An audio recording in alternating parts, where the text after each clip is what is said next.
భారత్ మాల్దీవుల మధ్య సంబంధాలు అంతకంతకు క్షీణిస్తున్నాయి. భారత్ సైనిక బలగాలు తమ దీవులను వదిలి వెళ్లాలని అధ్యక్షుడు మాయిజ్ గతంలో గడువు విధించారు. అయితే తాజాగా తమ దేశానికి చెందిన ఫిషింగ్ బోట్లను భారత్ బలగాలు అడ్డుకున్నాయని, ఎందుకు ఇలా చేయాల్సి వచ్చిందో సమగ్ర వివరాలు సమర్పించాలని భారత ప్రభుత్వాన్ని కోరింది.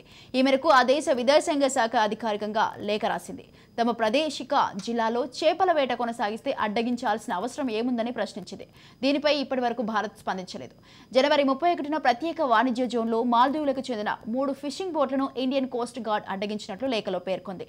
మాల్దీవుడు ఈఈడి పరిధిలో వేట సాగిస్తున్న బోట్లను ఎలాంటి ముందస్తు అనుమతి లేకుండా అంతర్జాతీయ సముద్ర జలాల చట్టాలను ఉల్లంఘించి ఎందుకు అడ్డగించాల్సి వచ్చిందో తెలియజేయాలని కోరింది. కోస్ట్ గార్డుకు చెందిన 246, 253 బృందాలు ఈ ఘటనకు పాల్పడినట్లు తెలిపింది. మాల్దీవుల అధ్యక్షుడిగా మహమ్మద్ మాయిజ్ ప్రమాణ స్వీకారం చేసినప్పటి నుంచి భారత్లో సంబంధాలు అంతంత మాత్రంగానే ఉంటున్నాయి. గత అధ్యక్షుడు ఇబ్రహీం మహమ్మద్ సోలిహ్ భారత అనుకూల విధానాలను అవలంబించగా, మాయిజ్ మాత్రం చైనా బాటలో నడుస్తున్నారు. ఈ క్రమంలోనే చైనా పరిశోధక నౌకను కూడా తమ జలాల్లోకి అనుమతించారు.